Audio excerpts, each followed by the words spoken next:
Somos Bonita Radio. Síguenos en youtube.tv Diagonal Channel Diagonal Bonita Radio, en bonitaradio.net, facebook.com Diagonal Bonita Radio y en Twitter Bonita-Radio.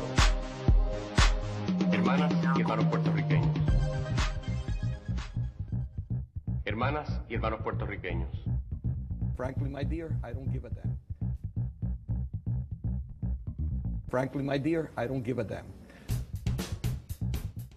Reprenda al diablo que hemos llegado. ¡Ay, Samaya Sójala! Si es cuestión de ceder, pues entonces yo le pediría a ustedes, líderes religiosos, que se dieran un poquito y nos permitieran ser un poquito inmoral. Un poquito, no mucho. Frankly, my dear, I don't give a damn. Ya es hora de que el gobierno le aplique las mismas reglas que te aplican a ti. Así dice el Espíritu Santo a la iglesia. Así dice el Espíritu Santo a la iglesia. Así dice el Espíritu Santo a la iglesia. ¡Uy, la Sama Jehová! Bueno, bienvenidos. Estamos aquí en vivo desde Bonita Radio, en este nuevo programa llamado Charlatanería. Quiero que los chicos aquí, primero que nada, se presenten. Que se presente ella primero, ¿verdad? Bueno, comenzando con mi Katia Pavón Marrero, voy a estar moderando este espacio y también dando mi opinión junto con el licenciado Alvin Couto. Licenciado Alvin Couto, para efectos del tribunal. Aquí soy Alvin, ¿verdad? Y así espero que podamos comunicarnos a través de las redes sociales, porque como sabrán pueden escribirnos a través de Ustream o nos pueden escribir también a través de Bonita Radio. Aquí hay alguien que tiene un volumen prendido, no eres tú, ¿verdad? ¿Volumen? Sí, el volumen es allá. Es que parece que va por diferido acá. Sí, hay como un diferido, pero es sí, un volumen que está puesto. Pero nada, saludos a todos, un placer tenerlos acá. Sí, yo soy un quejón. Bueno, vamos a seguir con Luis. Hola. No, mi nombre es Luis Román. Hoy no estoy en la oficina, así que no es doctor Román, es Luis Román. Es Luisín, como me quieran llamar, ¿verdad? De manera informal. Así que estoy empezando este nuevo proyecto con gente chévere, con gente bonita, como Bonita Radio, ¿no? Así que esperemos que podamos aquí hacer mucha charlatanería. Seguro que sí. Jalil Serrano es el próximo, ¿verdad? Jalil Serrano es el que está dando la espalda a la cámara. El de los pelos extraños. Okay. Mi nombre es Jalil Serrano.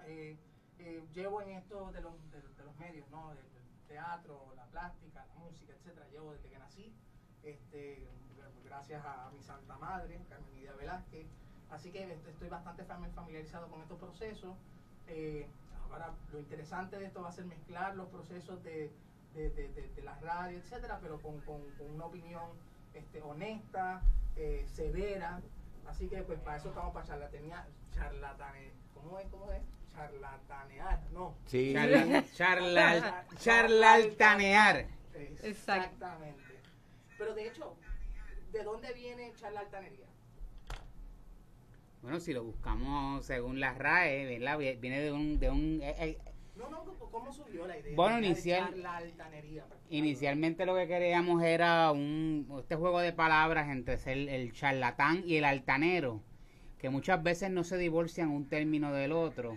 Pero entonces, jugando con la cuestión cibernética y de las redes, pues les añadimos esa arroba en el medio y las dos L's mayúsculas para que parezca un LOL. Porque aparte el LOL es como le da como un significado de jocosidad a las cosas, ¿no? Se usa para demostrar que algo le está gracioso, y esperamos que este programa sea informal, gracioso e informativo. Sí, y una cosa que hay que tener claro y explicarle al público que nos ve y que nos escucha es qué se pretende hacer con este programa, cuál es el enfoque de este programa. No sé si alguno de ustedes quiera explicar un poquito eso. Sí, pues lo que el compañero está cuadrando una cosita técnica ya. Este espacio quiero que lo vean como un espacio de esparcimiento, literalmente de esparcimiento. Esto es para relajarse y disfrutar de una buena conversación. Lo mismo que usted va a hacer cuando se tira, ya sea al café o a la barra, y está compartiendo con unas amistades y quiere tener una buena conversación. ¿Y debatir? Este espacio de debatir. Este espacio, la idea es que te brinde eso, ¿no? Y obviamente no va a ser simplemente no va a ser un monólogo de nuestra parte, no. Ustedes también van a poder interactuar a través ya sea del muro de Ustream, a través de Facebook, así que va a ser una conversación. Este espacio es para conversar. Bueno, ¿y por qué Katia no introduce el tema? Eso mismo. Eso es prende y pasa, como dirían en la...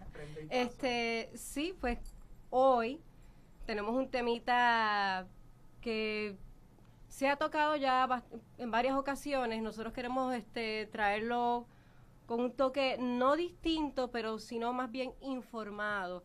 Es el tema de las drogas, pero más que el tema de las drogas, lo que queremos traer es el tema de la guerra contra las drogas. Pues, ¿por qué el tema contra las drogas? Obviamente, en nuestro día a día vemos la criminalidad. En muchas ocasiones la droga está atada a la criminalidad, y lo que queremos ver es si la guerra contra las drogas realmente ha funcionado. Si la idea del gobierno de combatir las drogas y en la forma en que lo está haciendo ha funcionado hoy en día, si funciona, si no funciona, y qué alternativas a la guerra contra las drogas podría ser posible. Sí, y además de bregar el asunto de discutir sobre la guerra antidrogas, también es empezar a entender la psiquis social, ¿no? ¿Por qué la gente está tan predispuesta? Parecería que hay una predisposición a rechazar este asunto de la droga, vamos a discutir un poquito del asunto del alcohol más adelante, ¿no? Pero eso siempre fue así. Siempre, y le hago la pregunta a los compañeros, la sociedad estadounidense, que es la sociedad que nos funciona como un modelo, ¿no? Miramos al norte, para bien o para mal, miramos al norte. La sociedad estadounidense siempre fue una reacia a aceptar la ingesta de algún tipo de sustancia o integrar ese tipo de ¿A qué llamamos sociedad estadounidense? Porque si vamos atrás en el tiempo, ¿verdad? Y vemos las tribus norteamericanas, esas tribus tenían algún consumo de sustancias psicotrópicas y de droga. Entonces hay que ver después, hay que ver qué clase de sucio, ¿verdad? Hay que ver cómo se desarrolla la cuestión a partir de los grupos de exiliados y de inmigrantes que invaden el territorio americano, porque obviamente ese puritanismo es el que se va a ir heredando a lo largo de todas las 13 colonias y después los demás estados que se van creando y que van a traer posteriormente la doctrina del temperance, que va a ser una doctrina que la vamos a discutir también, va a ir de la mano con la cuestión económica. De hecho, es interesante porque uno de los issues de la guerra de independencia de los Estados Unidos tenía que ver con la producción del moonshine, ¿okay? Sí. donde el imperio británico quería... Y para el que no sepa, el moonshine es el cañita americano. El caña americano, ¿verdad? El de allá del Tennessee, el hillbilly con el banjo. Exacto. Exacto, y entonces le queda un diente ahí guindando. Y es interesante porque precisamente es una de las razones una de tantas, ¿verdad? El que debe mucha y se lo mete al país, ¿verdad? Podría ser, claro. Ahí hay una cuestión incestuosa en esto del asunto, ¿no? Pero es interesante porque cuando vamos a ir viendo la historia, si vamos a entrarle al tema, ¿verdad? Cuando vamos viendo la historia, hay una cuestión aquí bien económica. O sea, es una de las principales razones para la cuestión del control de la sustancia. O sea, tú tienes una población blanca, clase media que empieza a subir, esa clase burguesa, y utiliza, por ejemplo, la religión como punta de lanza ideológica, ¿no? Las religiones, oye, la gente se le mete ese discurso por dentro, ¿entiendes? Y tú tienes ahí una forma de dominación y control. Y claro, tenemos que movernos hacia el desarrollo de una cuestión del capital, y para eso hay que controlar las masas, hay que controlar las poblaciones, ¿no? Y una forma de control es quitarle también el elemento de placer que puede causar la droga, que puede causar el alcohol, ¿eh? Pero fíjate, una de las razones por las cuales en Estados Unidos el movimiento de temperance fue bien efectivo fue porque fue empujado por las mujeres. Oh, sí. Jali, pero eso debería ser un tema bien chévere para traerlo ahorita en el próximo segmento, para poderlo desarrollar y depurar bien chévere. Nos faltan 2 minutitos. No, o sea, pero ciertamente, ¿verdad? Si vienes a ver, sí, hubo un movimiento de mujeres evangélicas, blancas, el WASP, ¿verdad? Que lideró esto, el Anti-Saloon League, o sea, que empieza con la cuestión del asunto del alcohol y luego cogen a los chinos, ¿verdad? Fíjate qué interesante, volvemos a la cuestión económica. Esta población blanca cuáquera que parece que genéticamente nació y se evolucionó ahí en Estados Unidos, no se dieron cuenta que llegaron en el Mayflower, ¿verdad? Entendía, ¿no?, que esta cuestión de las drogas era un problema de los chinos que, por ejemplo, llegaron con el opio. No se dan cuenta que el opio a los chinos se los metió los ingleses, ¿no? ¿Entiende? Históricamente. Y luego entonces empiezan a fastidiar con la marihuana porque venía tradicionalmente del mexicano. Y van asumiendo unos discursos antidroga, asumiendo que es un problema de esta gente que viene emigrando, ¿no? Principalmente con el alcohol atacaban a las poblaciones católicas, ¿no? Porque los irlandeses, los italianos, son gente que dentro de su cultura está la cuestión del consumo de droga, de alcohol, ¿no? Y fíjate cómo entonces, los alemanes, los judíos, ¿ok? Fíjate cómo entonces hay toda una cuestión aquí ideológica donde esta gente lo que está es pretendiendo control y dominio, y el control y dominio de la cuestión capital. Y yo no puedo estar con esta gente que están usando sustancias, que están emborrachándose porque no me van a trabajar eso es un aspecto de sol a sol, ¿me entiende? Pero es bien importante señalar que toda esa cuestión religiosa no se dio porque obviamente está instituida o imbuida en las doctrinas del cristianismo. Eso tenía un aparato político y económico que lo que hacía era utilizar la religión entonces como enlace para que una cosa y la otra parearan, ¿no? La ideología del Estado con la ideología que debía permear en los súbditos y en las personas que después eran creyentes. Vámonos un momentito a hacer una pausa. Lo que sí me gustaría es retomar cuando llegamos de la pausa, es hablar un poquito al público de lo que es el temperance y explicarle qué es el temperance, porque hay gente como movimiento, hay gente que desconoce realmente qué es esto, y así explicarles un poquito de lo que sucedió también con la enmienda 18 y toda esta cuestión, ¿no? Así que vámonos a una pausita. Vámonos a la pausa. Okay.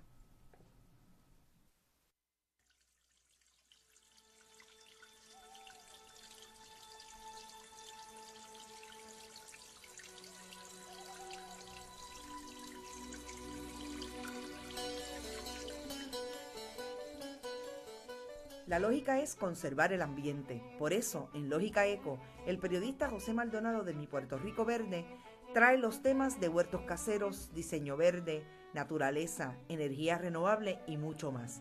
Todos los miércoles a las 10 de la mañana por Bonita Radio, en línea con tu mundo.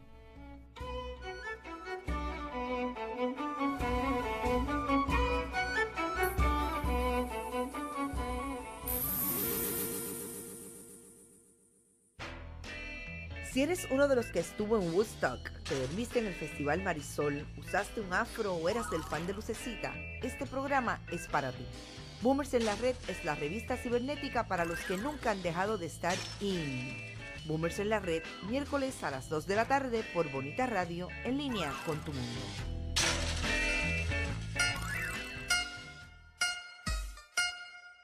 Hermanas y hermanos puertorriqueños.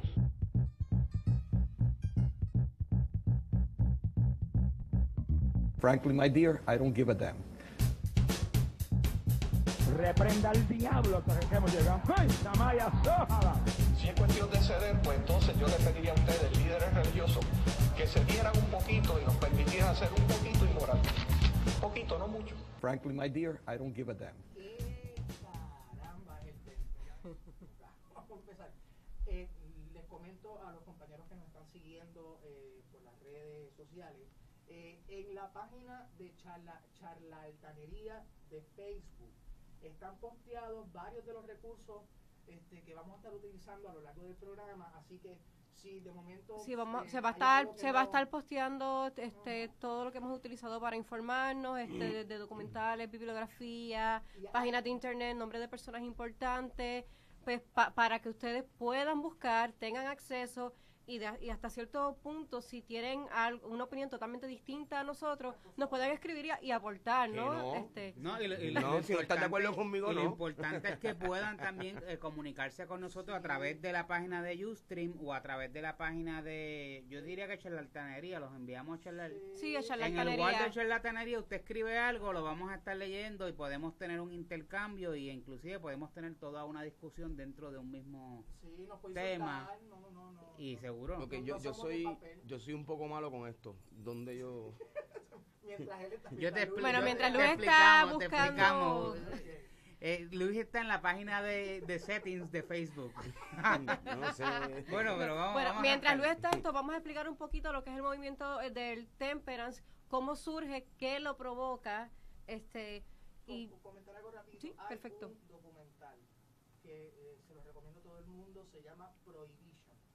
Prohibición. Por Ken Burns. Está por Ken Burns, dirigido por Ken Burns, está en PBS, lo pueden ver, está posteado en nuestra página y van a tener una visión bastante general, informada sobre cómo se desarrolla el temperance. Luis, que tú estás bien.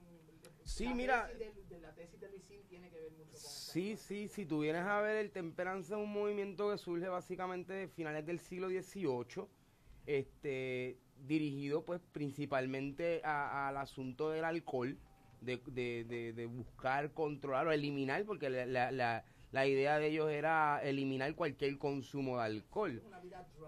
Totalmente. Y fíjense que es bien interesante porque es un movimiento que va bien acorde con los valores del capitalismo de ese momento, o sea, la cuestión esta de la individualidad, la búsqueda de crear riquezas personales, y un poco, como decía Nietzsche, ¿verdad? Una bala traspasa el cuerpo, una ideología traspasa el espíritu, y un poco el movimiento del temperance, como decíamos ahorita, se vale de la cuestión religiosa, como método, ¿verdad? Como discurso, como punta de lanza para adoctrinar a la población norteamericana principalmente, ¿verdad? Y dentro de esto empiezan a utilizar ciertos sectores que están investidos de poder, como los médicos, ¿no? Utilizando discursos pseudocientíficos porque realmente de ciencia no tenían nada, ¿ok? Para justificar el que esta cuestión no puede ser, para justificar la cuestión de que no podemos ingerir alcohol. Y vale la pena señalar, o sea, esto no es una conspiración maquiavélica de parte de un grupo de la sociedad estadounidense. Sí había algunos problemas que se estaban dando dentro de los hogares de los estadounidenses. El problema del alcoholismo era un problema que piensa en la mujer que no tiene básicamente control de su hogar, porque el control está en el hombre. Que no tiene control del capital porque el hombre... Jalín, no te oyes. ¿No me estás escuchando? Siéntate al lado mío. Perfecto, gracias por decirme eso. Pues esa mujer que está siendo maltratada, porque el tipo se va a la cantina. Allí gasta en juego de barajas, en darse el whisky, gasta lo que se ganó. Llega a la casa. ¿Quién es la persona que se preocupa por alimentar a esos niños? La mujer. Eso hace todo el sentido del mundo. Por eso es que la mujer es quien se alza con la lucha del temperance. Un movimiento mayormente de mujeres, pues porque obviamente el hombre salía, pasaba todo el día en una barra bebiendo whisky, mientras la mujer estaba todo el día en el hogar, y muchas veces estas mujeres eran maltratadas. Claro. Y hasta cierto punto es lo que justifica un poco el movimiento del temperance. Y cómo las mujeres aprovechan, y a través de la educación, ya que las mujeres eran las maestras, eran las que enseñaban, eran las que estaban en la escuela, cómo comienzan a través de los libros y de educar a los niños a meterles en estas mentes cuán malo era el alcohol y cómo empieza este lado de ser igual, hasta cierto punto positivo, porque le permite a la mujer abrir su boca y protestar y salir a la calle, pero a la misma vez también con una información que del todo tal vez no era cierta, y cómo estos niños comienzan a criarse de una forma teniendo esto en mente de que esto es malo, el alcohol no está bien, y más allá que había algo bien chévere que se decía que tú ingerías alcohol y te explotaba el esófago, y había un sinnúmero de cosas un poquito funny que tal vez no es del todo cierto. Y pues sí, o sea... También es importante señalar que en ese momento, bueno, y en toda la historia de las iglesias, ha habido esta preocupación de mantener a los feligreses participando de los cultos. ¿Por qué? Porque a diferencia de lo que uno pudiera pensar, siendo creyente, Dios no mantiene las iglesias, las mantienen los feligreses. Claro. ¿Qué sucede si la gente, el mundo se seculariza, la gente deja de participar de todos estos eventos religiosos y simple y llanamente las iglesias se caen como un negocio? Económicamente se caen, y siempre hubo un interés de la iglesia, no solamente en Estados Unidos, sino ya desde Gran Bretaña, de mantener una cultura no laica en las comunidades, para que la gente participara de estas expresiones religiosas y obviamente pudiera mantener la iglesia fluyendo, porque sabemos que casi todas estas iglesias que llegan a Estados Unidos son denominaciones de iglesias no anglicanas, que era la manera en que se organizaba histórica y culturalmente el cristianismo en Inglaterra. Estos puritanos pertenecían a otras tendencias, y obviamente estando en Gran Bretaña, no solamente se le dificultaba el culto, ¿verdad?, el practicar, el tener sus experiencias religiosas, sino el poder garantizar el desarrollo de esas nuevas estructuras religiosas. Y Luis, te pregunto, exacto. Quería comentar algo, porque veo que nos estamos yendo. Fíjate, lo que trae Katia es cierto, ¿verdad?, en términos de la mujer en este proceso del temperance, lo que trae Couto con la cuestión, Alvin con la cuestión de la iglesia, pero no perdamos de perspectiva que aquí hay un discurso que subyacía, y es la cuestión económica, es la cuestión la cuestión de dominación de poblaciones, ¿entiendes?, utilizando este tipo de discurso. Lo que pasa es que es una vulgaridad tú tratar de imponer tus ideas a través de la cuestión meramente económica. Tú necesitas una justificación religiosa para que no deje de ser, tan... Y qué mejor que la religión, o sea, la religión es la mejor herramienta que pudieron utilizar para lograr esta cuestión de dominio económico. Pero ¿no? yo creo que hay una contradicción en lo que estás diciendo, Luis. A fin de cuentas, dentro del debate durante el primer cuarto de los 1900, el debate era entre la familia y la iglesia versus el poder económico representado por Bush, ustedes conocen Anheuser and Bush, un anuncio menos, y Schlitz, que era, de hecho, todos eran alemanes. Claro. Era un poder capital enorme. Pero recuerda algo. Y los saloons, dentro de los saloons, es que se movía el poder político en Estados Unidos. Exactamente, pero recuerda algo. Te me fuiste para el siglo XX. Cuando estamos hablando del temperance, y de la forma en que te lo estoy trayendo, estoy en siglo XIX todavía. O sea, porque ya cuando llegas a siglo XX, además de la enmienda a la Constitución para prohibir la cuestión del alcohol, empezaron a prohibir otro montón de sustancias. De hecho, es bien interesante porque en un momento dado, tú tenías miles de médicos siendo arrestados, porque no sé si ustedes recuerdan, ¿verdad?, pero en esa época había muchos tónicos que contenían opio, que contenían cocaína, ¿verdad? Y se recetaba por parte de los médicos. Y era bien interesante que venía una mamá que tenía el nene en plena dentición, y ¿saben las pelotitas de estas Humphreys? Que ahora lo que tienen son de azúcar. Pues esas pelotitas de Humphreys tenían opio, ¿ok? Para calmar el malestar del niño en dentición. Muchas mujeres consumían opiáceos para dolores de menstruación, por ejemplo. Interesante, dentro de la población norteamericana, de los primeros a poblaciones adictas fueron los veteranos de la guerra civil, que empiezan a consumir opiáceos para calmar el dolor. O sea que es bien interesante cómo se da este movimiento. Claro, como tú bien traes, cuando llegas al siglo XX, ciertamente, dentro de las instancias de poder se meneaba la cuestión del alcohol, ¿no? De que nos damos el palo, aunque lo prohibimos, ¿verdad? Cuando llegan al prohibicionismo, no sé si han podido ver, hay una serie bien buena en HBO que se llama Boardwalk Empire, No lo he visto. No genial, porque es sobre precisamente ese momento del 1920 al 33. Exactamente. Se concentra más en Atlantic City. Okay. Pero sí van y vienen a Chicago y a Nueva York. Chicago, exacto. ¿Entiendes? Se mueven entre Chicago, Nueva York y Atlantic City. O sea, y como estos tipos quitan y ponen candidatos a la presidencia de los Estados Unidos,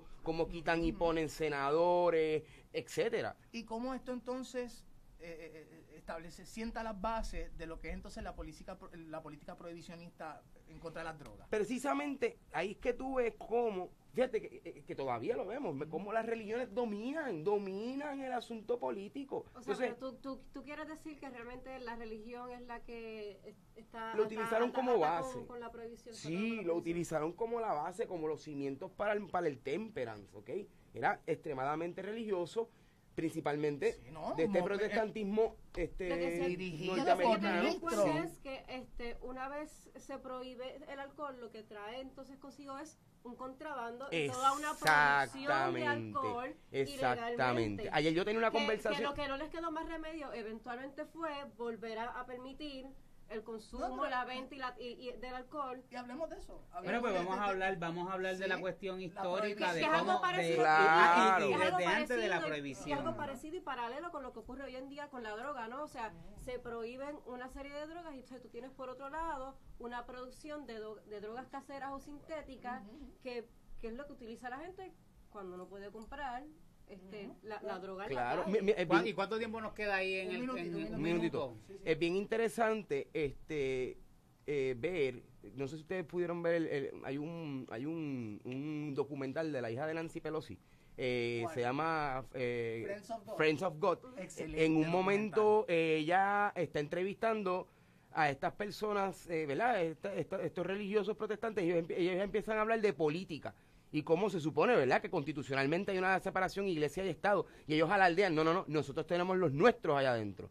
Y están haciendo política. Pues mira, lo mismo ocurría en aquel momento. O sea, dentro de las iglesias tú tienes doctores, tú tienes congresistas, ¿ves? Y crearon todo un discurso pseudocientífico y a la vez político. Y con el temperance, que fue, como hemos dicho aquí, empujado por las mujeres, también estaba la lucha del sufragio.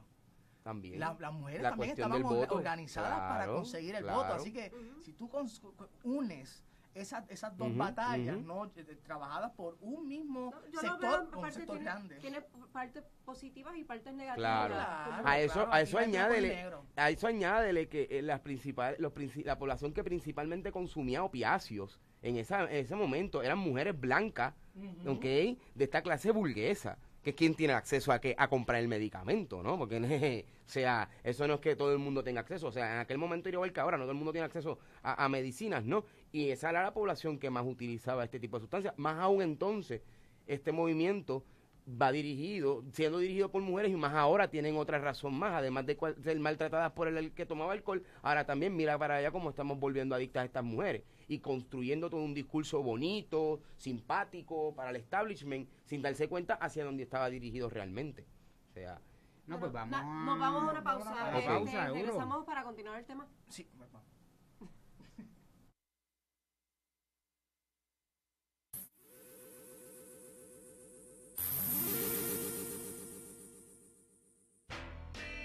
Si eres uno de los que estuvo en Woodstock, te dormiste en el Festival Marisol, usaste un afro o eras del fan de Lucecita, este programa es para ti.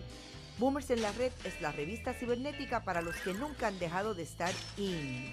Boomers en la Red, miércoles a las 2 de la tarde por Bonita Radio, en línea con tu mundo.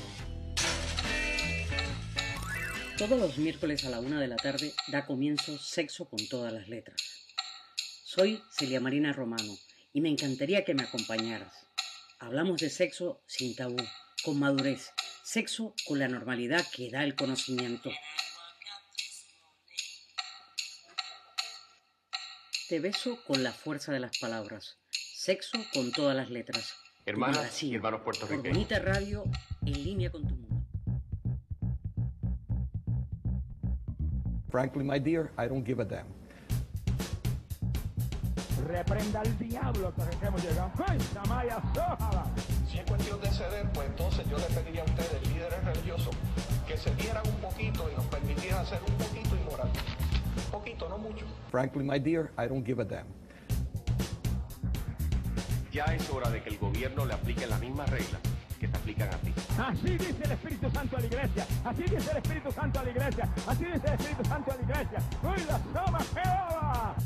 Esta es la escoria política de Puerto Rico. Y esto es tan solo una prueba. ¿Por qué tengo que pedir perdón? ¡Uy, Samaya Sójala!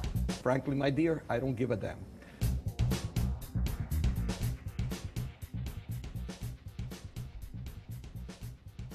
Bueno, ya estamos en vivo, sorry que de momento no capta el chico que estábamos en vivo. Un ataque al corazón Vamos aquí. a seguir con... No le digas eso, chicos, un ataque de pánico, bro. Iba a tener que intervenir aquí en crisis con ella. Los ataques de pánico me daban a mí en un momento dado, después entonces vamos a tener que hacer como en la película esa de Airplane, y de todo el mundo a mandarle que le bofeta, cállese la boca, hacemos una fila aquí hasta con los mismos muchachos que le dan un bofetón. Mira, yo quería traer, ¿verdad?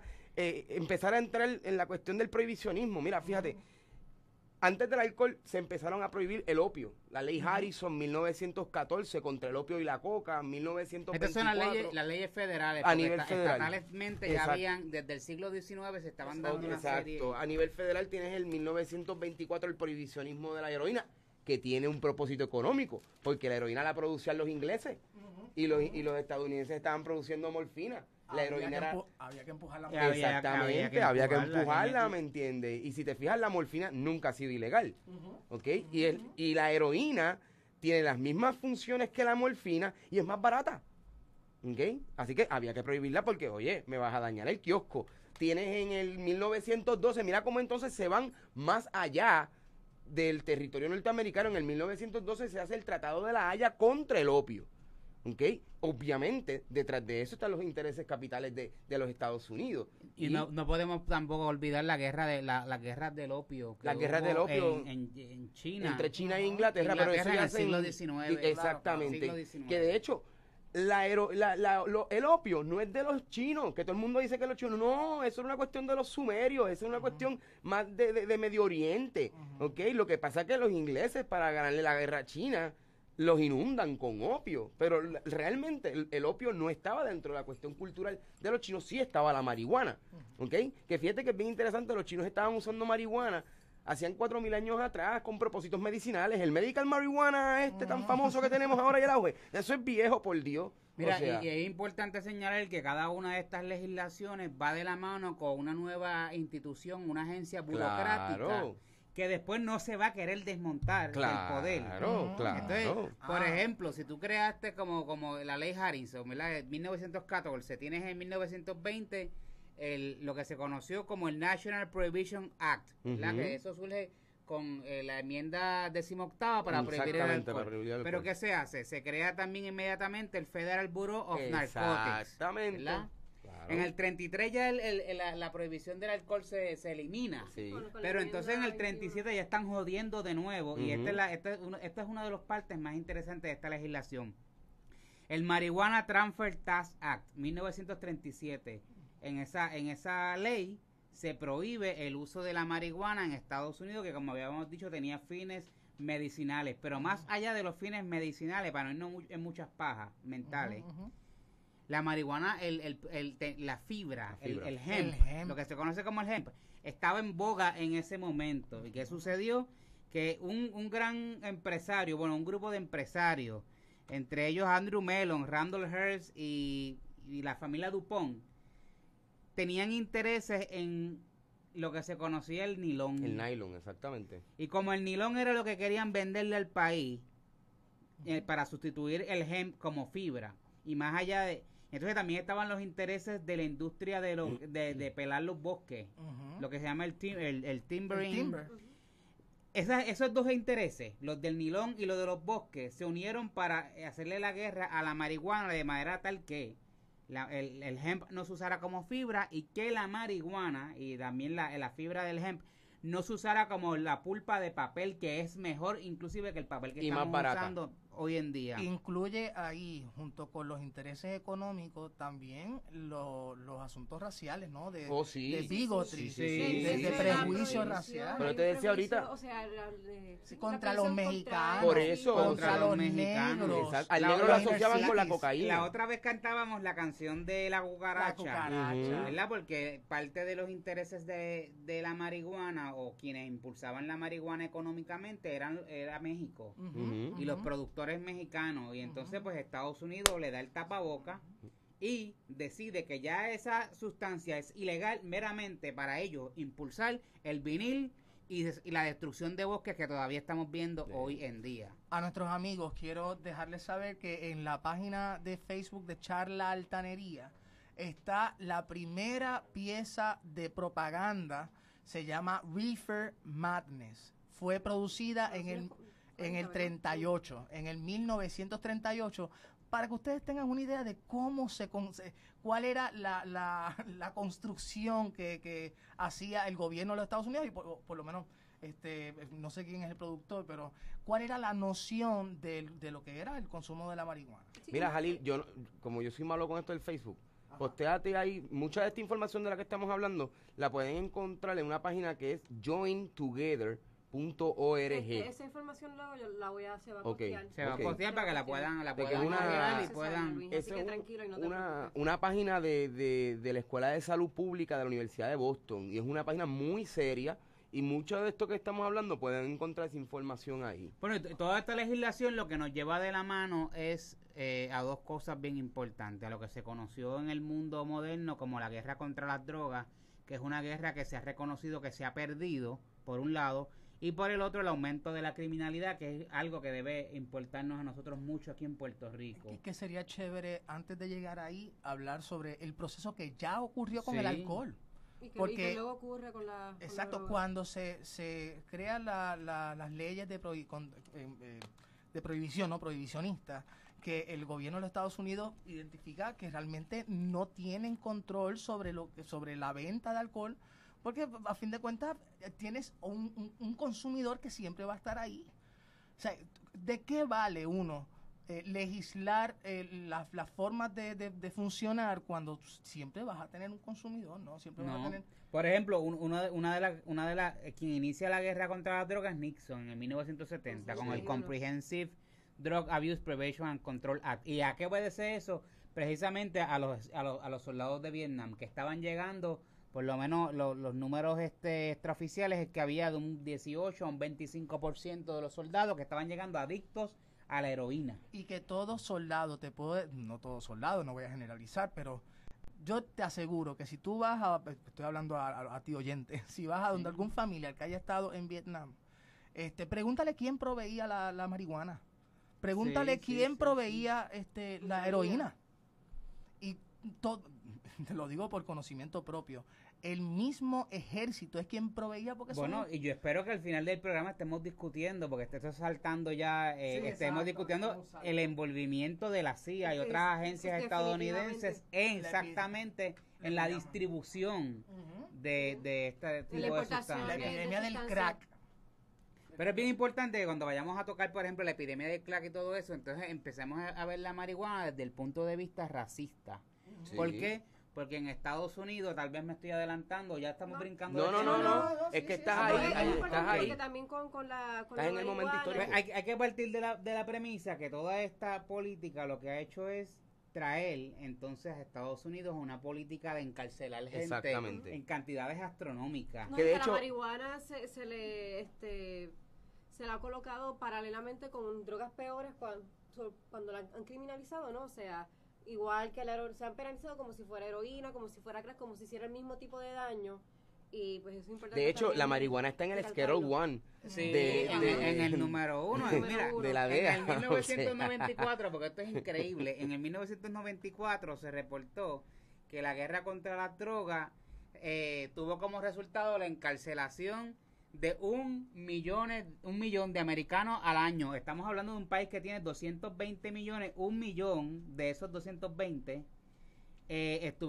fueron encarcelados en algún momento por casos relativos son muchos de casos ellos no a droga. violentos, son casos relacionados a uso de drogas y no necesariamente son casos violentos. De hecho, el 80%, del 80% bueno, de, en el 2008, Luis, mira, pero eso, 1.5 millones de americanos fueron arrestados. No, es que hay una estadística que el 80% de los confinados son por crímenes no violentos relacionados a sustancias no, pero que controladas. quería añadir lo que estaba diciendo Alvin, que la marihuana es la droga por la que más arrestan gente en los Estados Unidos y por la que más y en Puerto Rico y por la que más procesan. Yo quiero comentarles un casito que me estuvo genial. Haciendo research para el programa, me topé con este programa de Walter Cronkite. Cronkite es el apellido de él, que es es como decir el que daba las noticias aquí en el Canal 2, ¿cómo se llama? Aníbal González. Cronkite es el equivalente en Estados Unidos, ¿verdad? No, un tipo muy respetado, etcétera. Y él está hablando sobre este caso, está hablando sobre el problema con las penas son obligatorias, no sé, ustedes que son licenciados me pueden corregir.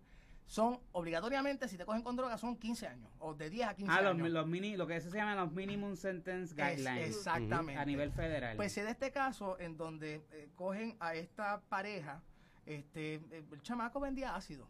Era vender gotitas aquí y allá, ¿verdad? Que hemos conocido uno que otro de esos por ahí en la vida. A la novia la cogen porque la novia refiere a este tipo que está de chota. Okay. Lo refiere al novio. Ah, está buscando a mi novio, sí, para tal cosa. Ok, llámala a tal nombre. Por eso la cogen y la meten presa, ¿no? Otra serie de complicaciones. Mientras está en la cárcel, está hablando con su madre y en ese momento entra un violador a la casa de la madre. La hija está escuchando el struggle. Logra hablar con los guardias penales para que los guardias penales llamen a la policía. Cogen al tipo, estoy hablando de estoy buscando por aquí el nombre que lo tenía. El violador salió libre y encontraron sustancias. El violador lo procesa, lo meten preso, pero encontraron drogas. El violador está disponible para salir on parole en aquel momento, en el 1997, y ella, que estaba en la cárcel en el momento en que estaba pasando eso, le toca para el 2000. Exacto. Le tocaba para el 2000. O sea, ella no tiene récord criminal, no fue por una cuestión violenta, y ella tiene que cumplir más cárcel por un tipo que violó a su madre. Oye, pero es que las estadísticas, Jalil, en el 2008 1.5 millones de americanos fueron arrestados, y entre en el 90 y el 2002 los números dicen que el 82% de los casos relacionados a drogas tienen que ver con marihuana. ¿Tú sabes qué es? Que por un motito tú coges el cárcel. ¿Tú sabes cuánta cárcel ya hubiese cumplido en esta vida? Digo, ya yo no estoy fumando, pero coño. Yo estuve por ahí. Seguimos con el tema.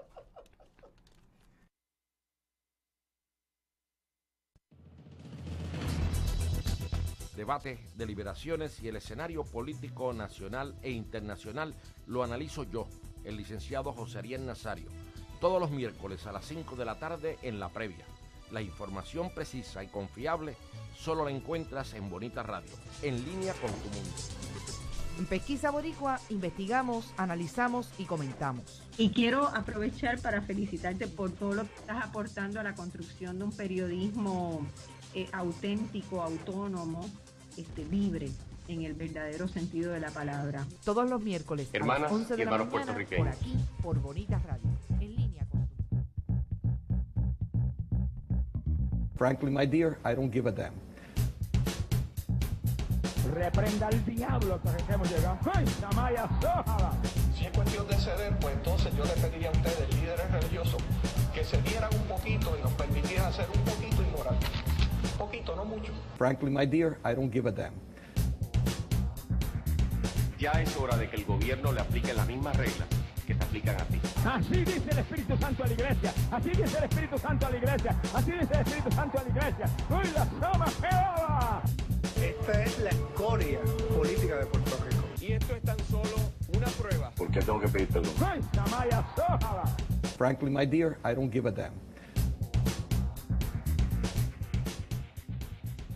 Bueno, ya regresamos y quería, antes de seguir con el tema, yo quería mencionar de quiénes son realmente todas estas personas que están detrás de la política prohibicionista y quiénes son los que aportan, y que es un dato curioso que las compañías que más aportan a toda la política y toda la propaganda prohibicionista de las drogas son precisamente las compañías de alcohol y de tabaco. Claro, Seguro, imagínate. les vas a tumbar el guiso. Le tumbas el O sea, son los guiso. mayores donantes y son los que cargan con toda, o sea, los mayores donantes para pagar toda la propaganda para prohibir las drogas, porque obviamente hay unos intereses económicos detrás de todo esto, pues no les conviene, ¿no? Ellos les conviene ser los que están legales y vender, y que otras cosas se queden ilegales.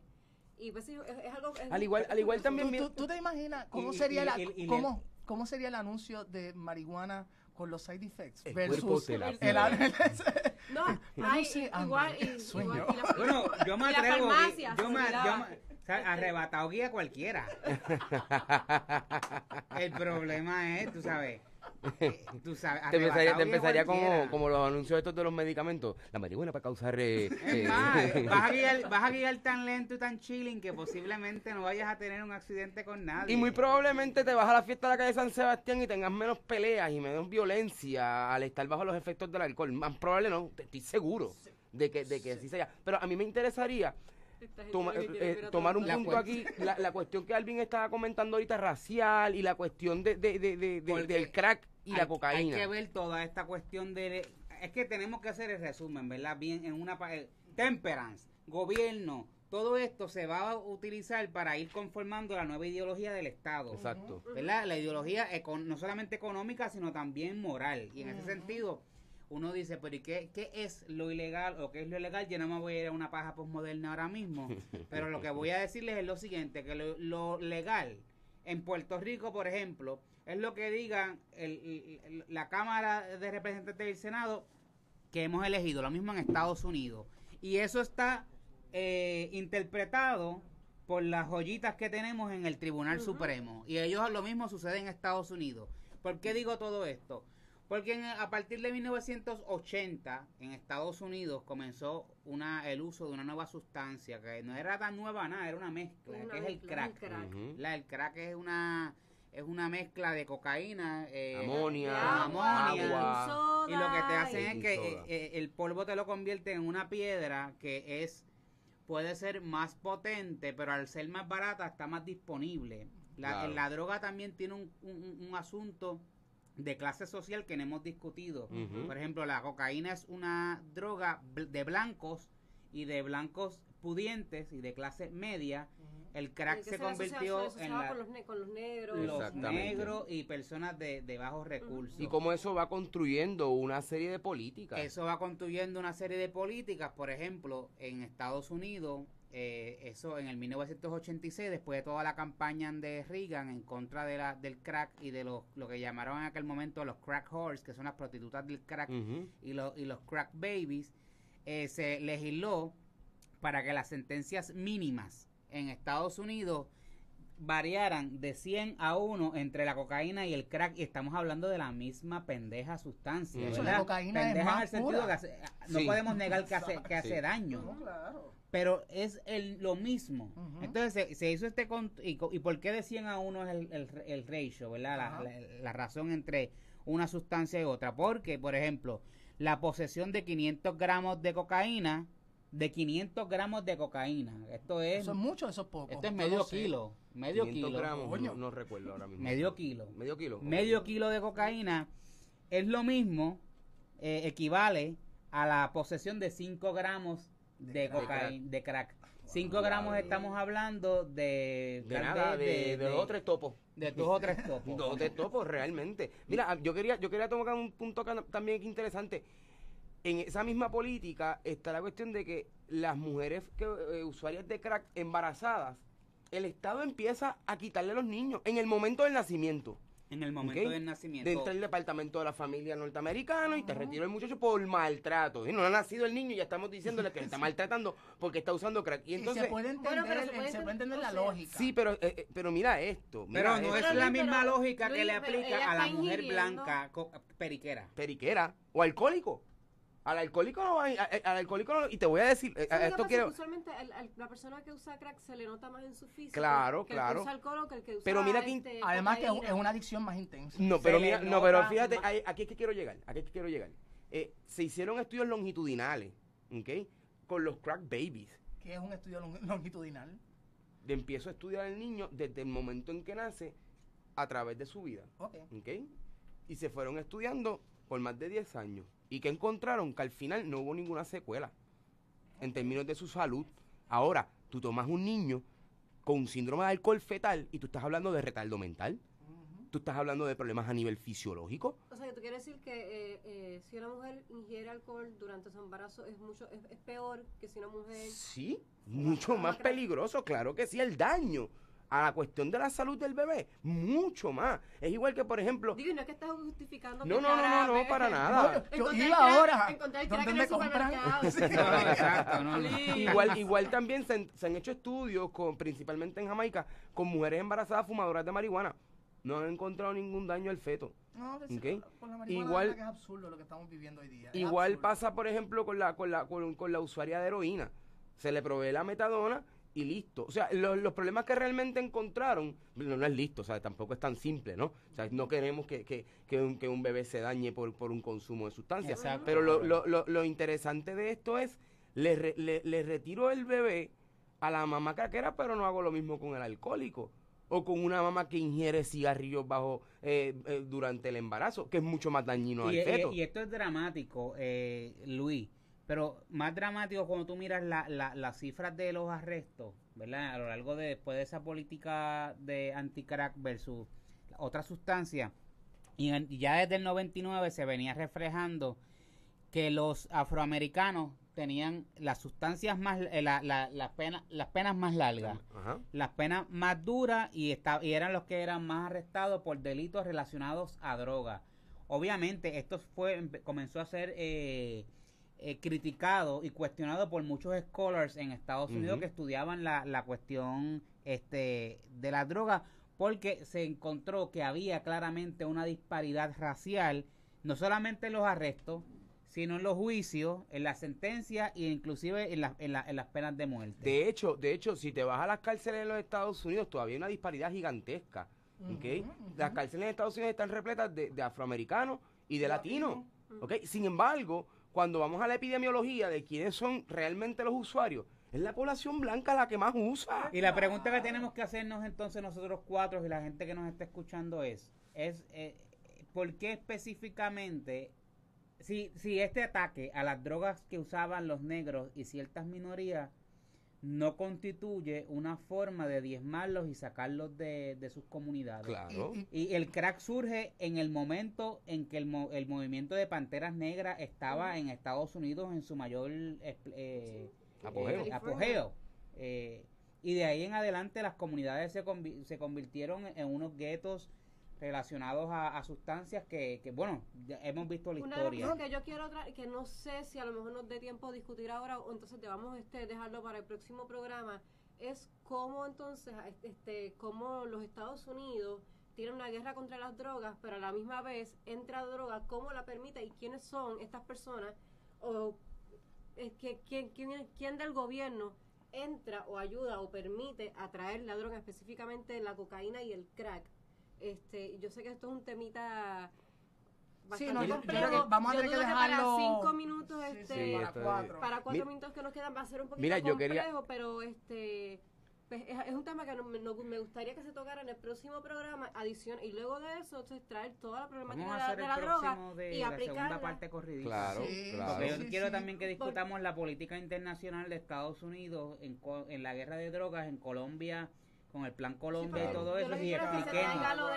Lo de Nicaragua, cómo se asocia a la CIA en la transportación del crack, y luego de hablar todo eso, cómo aplicar toda la guerra contra las drogas al contexto de Puerto Rico. O sea, que nos quedan 2 programas más de esto. Lo que sí quiero hacer es a nuestro público, keywords para la búsqueda, para su investigación. Highway Ross. Highway, Jeffrey Ross era como Ricky Ross. Ricky Ross. Él era el kingpin, él era de la cocaína en los 70. El drug lord más importante, ¿no? En John Dodge, en Los Ángeles. Quien fue director de la CIA Oliver North. para la época en que se le confronta y se le pregunta si la CIA estaba relacionada. Tienen que buscar eso. Hay un reporte bien chévere que se llama el Dark Alliance. El Dark Alliance, el reportero, Gary Webb, el periodista que escribe ese reportaje, y fueron otros 2 reportajes más. Él apareció muerto con 2 tiros en la cabeza por una escopeta. La policía presentó un informe que fue un suicidio. Se suicidó de 2 tiros, un chicos. Suicidio de 2 tiros. Igual que cuando, la policía hizo, igual que cuando mataban a los de Don Corleone, que es que se suicidó de una puñalada en la espalda. O sea, mira, yo quería decir algo rapidito, que Alvin trajo la cuestión de las leyes y la cuestión de los tribunales. En Puerto Rico, a un joyita de estos en la legislatura se le ocurrió legislar y aprobaron, ¿ok? El que si te atrapan alterando una muestra de orina en una prueba de dopaje, te pueden someter cargo y es delito grave. No. Sí, brother. Sí. Eso fue en estos días, se aprobó ahora en febrero. ¿Ok? No, o sea, y además las políticas de three strike que hay en muchas jurisdicciones. Es ridículo. Y también en Estados Unidos hay estados que están tratando de legislar para que una persona con historial de uso de sustancias o de encarcelamiento por uso de sustancias que está recibiendo welfare, ¿okay?, se le hagan pruebas de dopaje. Mira qué interesante. Si das positivo, te mandamos a tratamiento. Pero hay una política establecida. Sí. Que si tú estás involucrado en un delito relacionado a sustancias, tú pierdes tus beneficios de vivienda federal. El one strike and you're out. Ajá, one strike. ¿Me entiendes? Entonces, fíjate qué interesante que te tengan que hacer pruebas de dopaje para recibir welfare. Si das positivo, te mandamos a tratamiento. Segundo positivo, te suspendo las ayudas por 1 año. Tercer positivo, está fuera. Usted no recibe cupones más nunca. Esa es la doctrina de three strike and out. Exactamente. Y no solamente funciona ahí, funciona también en muchos estados a nivel de las penas. Si tú estás 3 veces corrida en delitos relacionados a sustancias, te coge inmediatamente 25 años de cárcel, aunque lo que te estuviera fumando fuera un Philly de esos tristes. Exactamente. Ay, estamos por terminar. Lo que sí queremos decirles a todos los que nos están escuchando es que vamos a seguir con este tema en un próximo programa. Sí, Lo queremos, el sábado que viene. El sábado que viene. Es importante, recalcar si la guerra contra las drogas se ganó o se perdió. Nosotros aquí tenemos entendido que se perdió. Queremos saber las opiniones de ustedes, alternativas, cómo se podría ganar la supuesta guerra contra la droga, si esa es la forma correcta para intervenir, ¿no?, con las personas, con los adictos, con los usuarios de drogas. Si están mal, hagamos el amor, no la guerra. Eso es lo que hay que hacerle. Eso es lo que estaba pensando. ¿Cómo tú puedes ganar una guerra a las drogas cuando tú tienes una serie de drogas que tú puedes hacer en tu casa también? Vamos a estar posteando en nuestra página de Facebook, Charlatanería, todos los documentales. Vamos a poner una serie de personas importantes para que hagan su research, una serie de nombres, hagan su research, y nos envíen sus preguntas. Vamos a estar tocando el próximo tema, vamos a irnos un poquito con lo de la CIA. Y sí, vamos a poner la política exterior, y traer el problema a Puerto Rico. Quiero que en algún momento llevemos esto hasta la cuestión de salud pública, que nos está jodiendo significativamente. Y un poquito guerra, esto es un asunto de los gringos, ¿verdad? Guerra contra la droga, guerra contra el hambre, guerra contra el SIDA, todo es guerra, ¿no? Sí, porque se va a justificar unos presupuestos jugosos para que nos reciban. Bueno, Fortunio lo usó aquí para, ¿cómo era el término que utilizaba Fortunio? Crisis. Nos van a cortar. Bueno, nos fuimos. Nos fuimos. Gracias, gente. Saquemos las drogas de los tribunales. Hermanas y hermanos puertorriqueños.